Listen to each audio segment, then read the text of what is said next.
Hi everyone, আজকের ভিডিওতে আমরা সাপোজ, সাপোজ টু এবং সাপোজ টু বি এই তিনটা জিনিসের মিনিং ভালোভাবে শিখবো যাতে আর কখনো এগুলো নিয়ে কনফিউশন না থাকে। সবার আগে সাপোজ নিয়ে শিখি। সাপোজ মানে ধরে নেই। আপনি ধরেন বলতে চাচ্ছেন যে ধরে নেই তোর অনেক টাকা আছে, তাহলে তুই সবার আগে কি কিনতি?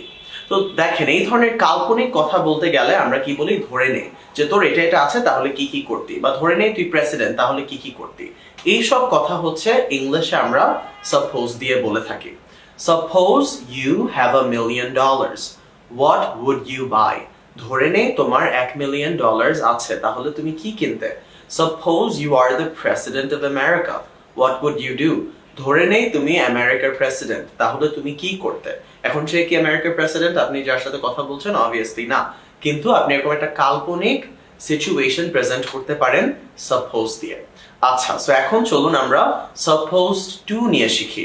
সাপোজ টু মানে তোমার বা কারো কোনো কিছু করার কথা ছিল। আচ্ছা, সো ধরেন আপনার মা আপনাকে বলল যে আমি একটু বাইরে বাজার করতে যাচ্ছি, এসে যাতে দেখি তুমি তোমার রুম গুছিয়েছো। তো আপনার মা বাজার করতে গেল, করে বাসায় আসলো, কিন্তু এসে দেখলো আপনি আপনার রুম গুছান নাই। তো তখন সে বলবে না তোমার তো রুম গুছানোর কথা ছিল? এই কথাটাই ইংলিশে বলতে হলে কি বলবেন? You were supposed to clean your room. কিছু করার কথা ছিল কিন্তু আপনি করেন নাই। আপনার স্কুলে একটা হোমওয়ার্ক করে নিয়ে যাওয়ার কথা, বাকি সবাই করেছে আপনি করেন নাই, তখন টিচার আপনাকে বলবে না যে তোমার তো হোমওয়ার্ক করার কথা ছিল, করো নাই কেন? সো এটার ইংলিশ কি? You were supposed to do the homework. Why didn't you do it?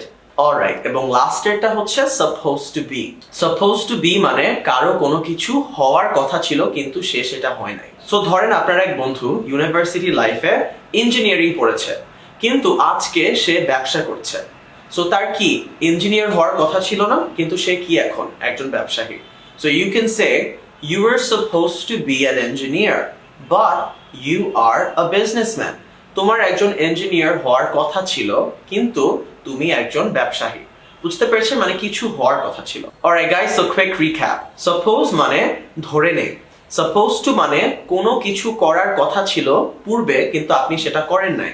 এবং supposed to be মানে আপনার বা কারো কোনো কিছু হওয়ার কথা ছিল কিন্তু সে সেটা হয়নি বা হতে পারেনি। Alright guys, so that's it for the video. আশা করি কনফিউশন ক্লিয়ার হয়ে গিয়েছে। আপনারা কেউ যদি আমার free 1 hour long English learning master class করতে চান তাহলে নিচে লিংক দেওয়া আছে, and I will see you in the next video. Bye.